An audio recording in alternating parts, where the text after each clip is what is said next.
share with America. What is that and why?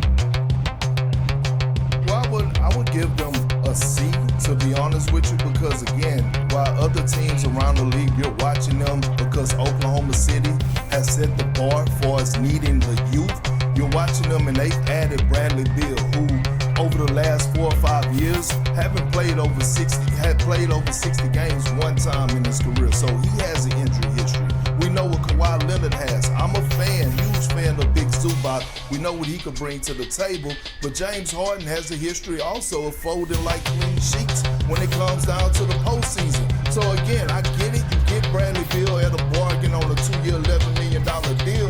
But we haven't seen the best version of Bradley Beal in quite some time. And I don't know if he could just turn it on. And I don't think others around the league care if he turn it on. And to be honest, if I had to give them where they rank in the state of California for his off seasons or where they rank for his teams, I would have them third on the list behind the Lakers and Golden State right now. Behind Golden State, who hasn't really done much of anything here, Brian? They don't have to. Kuminga might disagree. It's July, man. I mean, what are we doing? They had what, about $17 or $18 million to spend, and they got Brook Lopez, Bradley Beal, and Chris Paul, 3 guys who were full-time Well, Bradley Beal lost his starting job for about 6 weeks, but were starters in the league last year that Bobby talked about. They're all going to be backups now, and they got them at discount prices. It's one thing to pay a starter's money to be a backup. It's another thing to pay a starter backup's money to be a backup. I agree, Perk. The Oklahoma City Thunder are not raising their eyebrows from their lounge chairs right now. But this team got better. I don't know where they would rank in the Western, in California, because the Lakers did some similar things with their exception money. But I think the Clippers did a good job of building out their depth. And look, if they had given these guys in their mid to late 30s 2- and 3-year contracts, I would be a little concerned. They're all 1-year deals. They can opt out next year. Their salary cap is flexible. Ultimately, at the end of the day, the Clippers are going to go as far as a healthy Kawhi Leonard takes them. They need to support Kawhi Leonard and support James Harden, and that's what they've done with these signings. I get it, Wendy, but we still have to start moving on because we're living in the past of what those guys did in the past and not what they've been providing in the present. When you talk about the addition of a Brook Lopez, I get it, backup center, a guy that can stretch the floor, but he's also a guy that was getting cooked last year in the pick and roll in the drop coverage. He's not the best defender that he used to be. Same with a guy like Bradley Beal. Nicholas Batum is kind of old as hell, although he does come in and do a lot of the little things. I'm just looking at the direction of the direction of the league, and I'm looking at a team like the Houston Rockets who got great depth at the wing position along with youth, and I'm just looking at it. It's just not moving me what the Clippers are doing. I'm thankful Perk wasn't my teacher at Marist College because I would have never graded with that grade that he gave them as a C. I would say this, they did enough this offseason to keep themselves in contention as a top 8 team in the Western Conference. Not number 1, but certainly where Houston and Denver and Dallas and Minnesota, some of these other teams, they've done enough to keep themselves in the mix. The thing that I keep coming back to is our friend Brian Windhorst says, I have bobblehead Brian Windhorst here to show you. I keep thinking of Brian Windhorst saying, value contracts, value contracts, value contracts, right? Like it's the value that you're getting these guys on. It's not like you're getting these guys on max deals anymore. And I do think we need to take that into consideration. Can I just tell you guys, though, I'm excited. I'm excited to see Chris Paul back in a Clippers uniform as a basketball fan. I'm kind of excited by the idea of seeing Damian Lillard, even a season away, back in a Portland Trailblazers uniform. The Denver Nuggets got good this offseason. The Clippers go in and they get a backup center in Brook Lopez. This is what excites me, Bobby, as a basketball fan. I wrote 8 teams down in the top. I think we can make an argument for 8 teams right now, and that doesn't include San Antonio, New Orleans, Phoenix, teams like that. And how many of those 8 are in the Western Conference? Oh, no, these are all in the 8. Okay.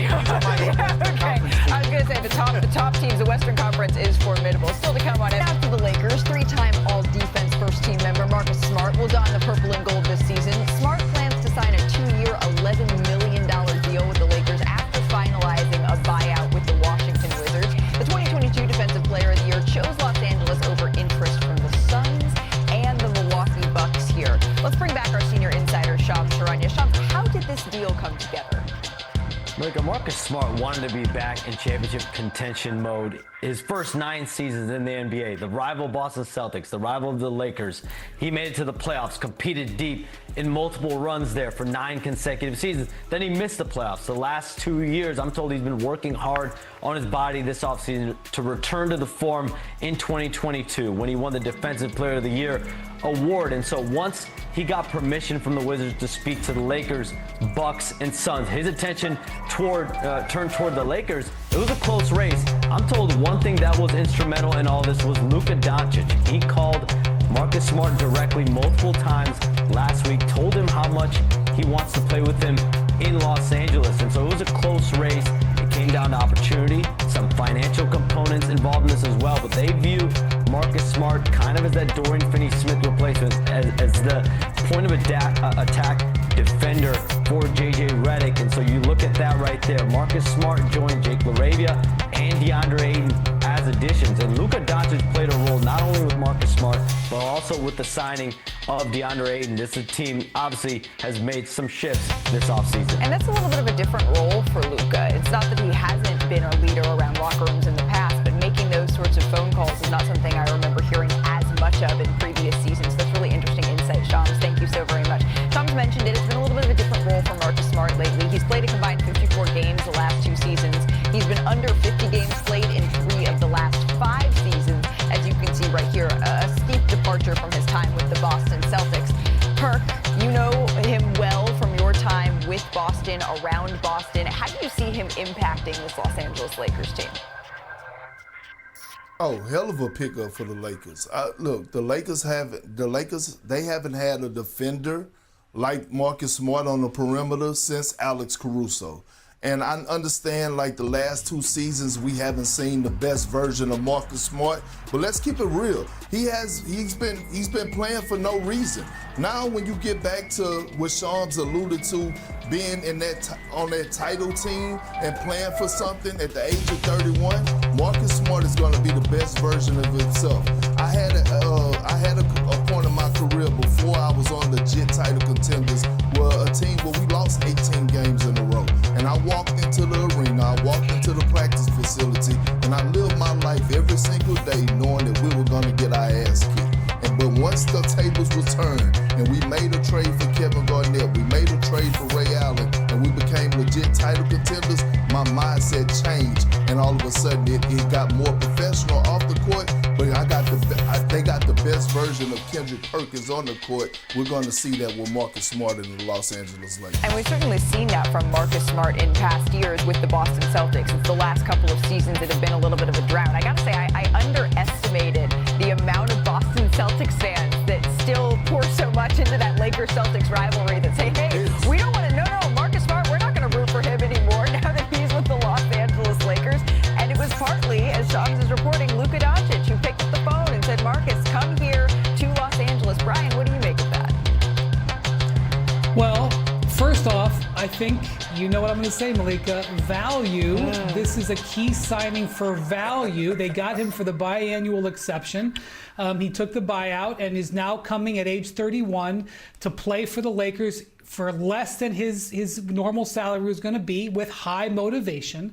But the thing that's interesting to me about the Luka recruitment was that he is definitely on the same page as the Lakers front office. I think it's key what Shams described, and I checked this out too.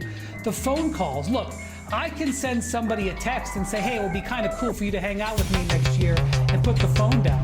The multiple phone calls while Luka was overseas, after obviously communicating with the Lakers front office saying, hey, we can get Marcus Smart, there's competition for him, can you reach out to him? To me, that's really important if you're a Laker fan. Luka working side by side with the front office, spending time working on being on the same page. The reason that's important, Luka, I'll say it again as well, Luka has a contract extension option coming starting as recently as August 2nd. And anything that the Lakers do with their bench positions or anything like that, all of it, even LeBron's contract and his option, it's all secondary to getting number 77 into a long-term deal.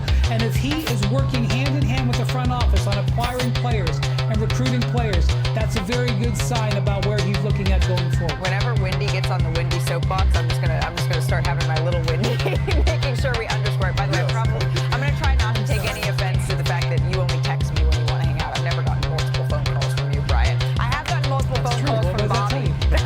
Bobby, all these new pieces in the Lakers lineup, how do they fit together? Well, I think the biggest question was backcourt depth. We talked about it early in free agency, and I think with Marcus Smart, it's a lot of interchangeable lineups there. Certainly you can put him in there for Austin Reeves. They went out and got DeAndre Ayton, as we talked about, Jake LaRavia. Here's where we're looking at. It's okay with hitting doubles in free agency. Everybody talks about hitting a home run. $19 million, Brian Windhorst's value, right? Ayton, Smart, and LaRavia for 1 season here. 2 of them are on buyout. Of course, we are going to be waiting on Luka.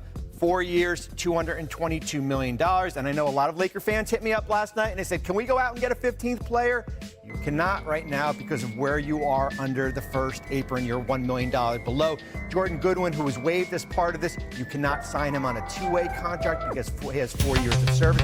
Certainly a loss, but when you look at it, if the Lakers get Marcus Smart, Boston version, the Clippers, Chris Paul. First up, we're going to top ankle breakers. Bobby, this is in 2012. Chris Paul, a little crossover. waiting for him to throw that alley-oop to Blake Griffin there. Lob City. And then we're going to go to 2015.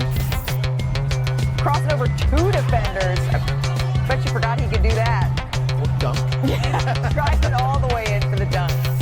And then, Brian, this is 2013, making Corey Brewer slide to the right. Crisscross. Corey Brewer's a coach now. Why would you do this to him? Everybody clap your hands. Park, we had to do an entire section for Top Lob City. Oh, the memories. This is 2014. I'm telling you, I was part of them. I got put on a couple of posters. It was scary to play against Lob City. Proudly. Y'all just gotta be petty. Y'all just gotta be petty. You knew we were gonna pull that clip up. I love that you said Andy, we. don't call my phone for a week.